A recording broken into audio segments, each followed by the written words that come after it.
Working capital already हम लोगों ने स्टार्ट कर दिया था और एक सीट भी दिखाया था कि कौन सा चीज किस पे डिपेंड करता है। ठीक है, उसी को कंटिन्यू करते हुए एक इलुस्ट्रेशन लेते हैं हम, या एग्जांपल बोल सकते हो तुम, उसको देखते हैं और देखते हैं कि वर्किंग कैपिटल एक्चुअली कैलकुलेट कैसे करना है। ठीक है, सपोज करो रॉ मटेरियल कंजम्पशन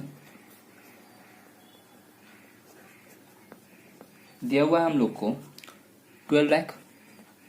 ठीक है, cost of good sold COGS हम लोग को दिया हुआ है 27 लाख। सेल्स हम लोग को पता है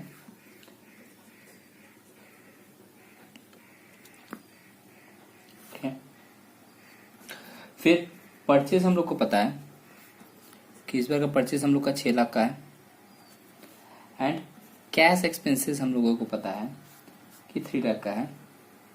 एक्सपेंसेस है ये, कोई भी एक्सपेंसेस हो सकता है, लेबर, वेजेस, कुछ भी। ठीक है, और हम लोग को बोला है कि कैश बैलेंस हम लोग को मेंटेन करना है एटलीस्ट 50,000। क्लियर, हम लोग को ऑलवेज कैश के लिए हमको 50,000 चाहिए। साथ ही साथ मेरे को कुछ टाइम पीरियड्स के बारे में बोला है। टाइम पीरियड ऐसे कुछ बोला है कि रॉ मटेरियल जो रहता है वो हम लोग के पास 3 मंथ का कंजम्पशन रहता है। फिनिश गुड्स जो रहता है मेरे पास वो 4 मंथ का रहता है। डेटर से हम लोग का ड्यू 2 मंथ का रहता है। अदर एक्सपेंसेस या आउटस्टैंडिंग एक्सपेंसेस हम लोग का बोल सकते हो 15 डेज डिले रहता है। एंड क्रेडिटर को पेमेंट हम लोग 1.5 मंथ पे करते हैं। ठीक है, तो ये तुमको क्वेश्चन दे दिया और इसके बेसिस पे तुमको क्या करना है, सॉल्व करना है या फिर तुमको कैलकुलेट करना है कि तुम्हारा वर्किंग कैपिटल कितना का रिक्वायर्ड है। जैसे कि हम तुम लोग को पता ही है कि वर्किंग कैपिटल कैसे कैलकुलेट होता है। वर्किंग कैपिटल का फॉर्मूला होता है current assets minus current liability. अब करंट एसेट्स क्या क्या होता है, करंट एसेट्स में तुमको समझना पड़ेगा, पहले स्टॉक आता है, डेटर्स आता है ना, यहाँ पे देखा जाए तो कैश आएगा। क्लियर, और स्टॉक के अंदर में 2 स्टॉक है, एक रॉ मटेरियल है और एक फिनिश गुड्स है। वर्क इन प्रोग्रेस के बारे में अभी बोला नहीं गया है। Got it. अच्छा, लायबिलिटी का अगर हम बात करें है ना, तो लायबिलिटी के अंदर में 2 है। एक है तुम्हारा क्रेडिटर और दूसरा है तुम्हारा आउटस्टैंडिंग एक्सपेंसेस। तो क्रेडिटर और आउटस्टैंडिंग एक्सपेंसेस मेरा लायबिलिटी है, तो इन दोनों को ही कैलकुलेट करना है।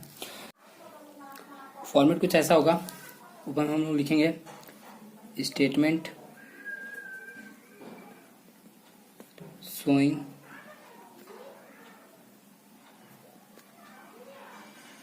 Working capital.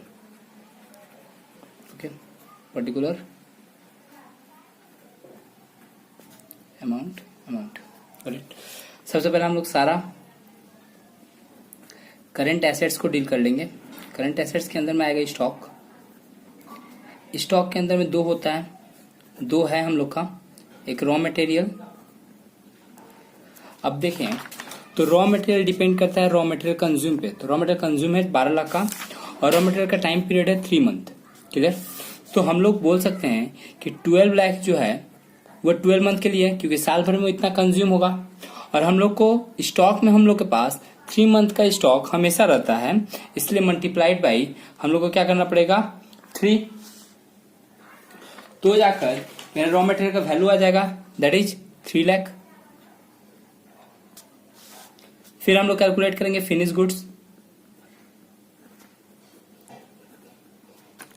Finish goods depend करता है कॉस्ट ऑफ गुड्स सोल्ड पे, COGS पे। COGS है कितना, 27 लाख। 27 लाख है मेरा 12 मंथ के लिए। और टाइम पीरियड देखो फिनिश गुड्स का हम लोग को कितना दिया है, 4 मंथ। इसे मल्टीप्लाई बाई 4 तो ये हो जाएगा 9 लाख।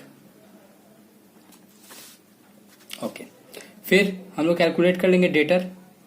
डेटर टोटली डिपेंड करता है सेल्स के ऊपर। अगर सेल्स में कुछ मेंशन नहीं किया है तो हम लोग ये एज्यूम कर लेंगे कि पूरा का पूरा सेल्स जो है वो क्रेडिट सेल है। तो 36 लाख का क्रेडिट सेल है और डेटा मेरा डील करता है 2 मंथ के लिए, है ना। तो 36 लाख जो है ये 12 मंथ के लिए और 2 मंथ का मेरा एवरेज रहता है, मैंने मेरे डेटर 2 महीने के लिए क्या रहता है, ड्यू करके रखता है, इसलिए इसको अगर हम कैलकुलेट करें तो 6 लाख। अच्छा, और कुछ एसेट्स में बचा नहीं। कैश बैलेंस हम लोग को बता चुका था कि that will B 50,000। Cash balance हम लोग का कितना रहेगा, 50,000 रहेगा, तो कैश बैलेंस भी लिख लेंगे। अब ये टोटल कर लेंगे हम लोग करेंट एसेट्स को,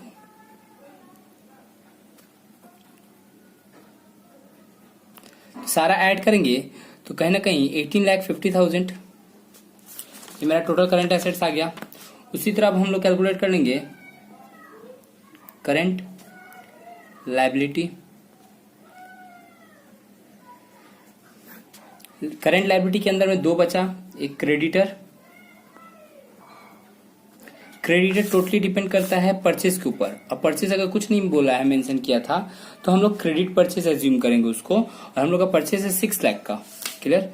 और हम लोग का क्रेडिट टर्म पीरियड है 1.5 मंथ का, तो हम बोल सकते हैं 6 लाख इज फॉर 12 मंथ और 1.5 मंथ। Okay, got it. तो ये अगर हम लोग कैलकुलेट करें तो 75,000। अच्छा, आउटस्टैंडिंग एक्सपेंसेस हम लोग का वो देखो 15 डेज बोला था।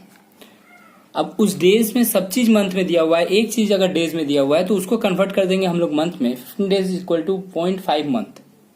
ओके, तो हम लोग इसको बोल सकते हैं कि कैश एक्सपेंसेस पे डिपेंड करेगा, तो 3 लाख का कैश एक्सपेंसेस है, 0.5 मंथ डिवाइड बाई 12। ओके, तो ये कहीं ना कहीं 12,500 आ जाएगा। ये दोनों को अगर ऐड करें तो 87,500 है ना। तो ये आ गया मेरा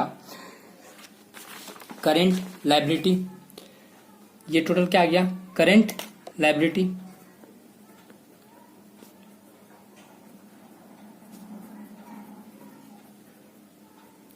करेंट एसेट्स पता चल गया, करेंट लायबिलिटी पता चल गया, तो हम लोग वर्किंग कैपिटल निकालेंगे।